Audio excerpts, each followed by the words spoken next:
শীতের ঘরে সকলকে স্বাগত। চলে এসেছি হায়দ্রাবাদের শরৎ সিটি মলে।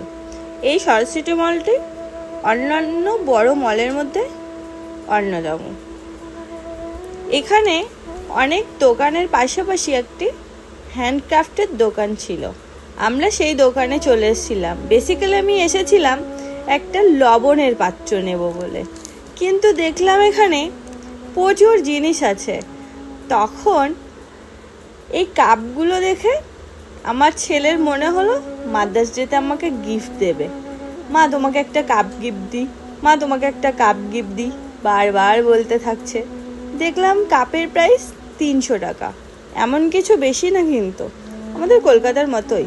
ঠিক আছে, কাপ তো 300 টাকা হোক, তাহলে নিয়ে নিই একটা কাপ। এ বাবা, পাশে দেখছিলাম ব্যাগ।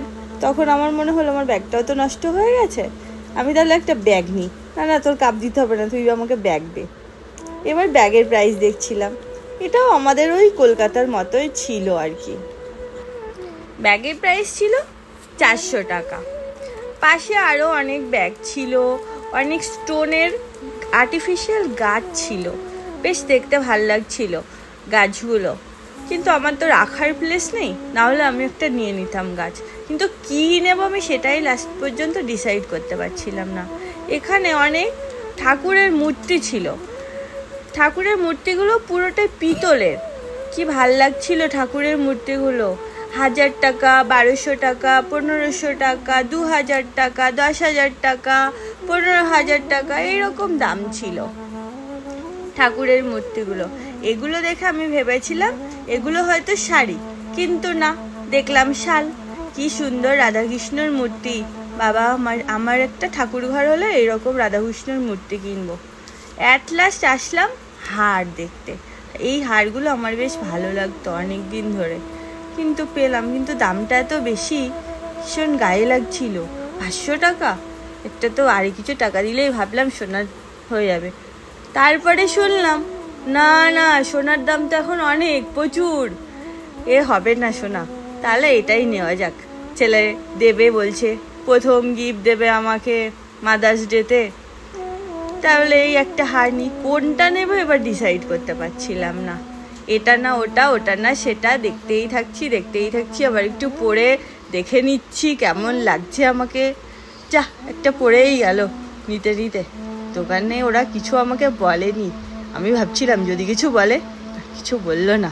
তারপর অ্যাট লাস্ট একটা পছন্দ করলাম।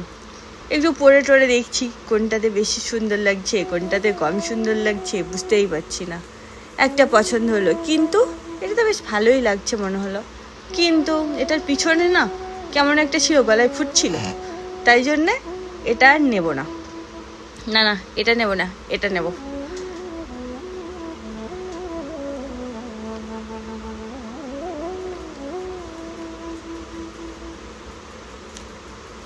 ফাইনাল হলো এটা নেব। ঠিক আছে, তাহলে দেখা হচ্ছে আপনাদের সাথে নতুন আরেকটি ভিডিওতে। ততক্ষণে আপনারা কোথা থেকে ভিডিওটি দেখছেন আমাকে কমেন্টস করে জানাবেন, সাবস্ক্রাইব করবেন।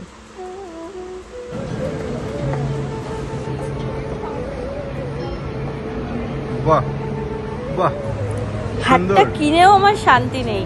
আমার ছেলে, মা তুমি হাতটা পরো, মা তুমি হাতটা পরো করতেই আছে।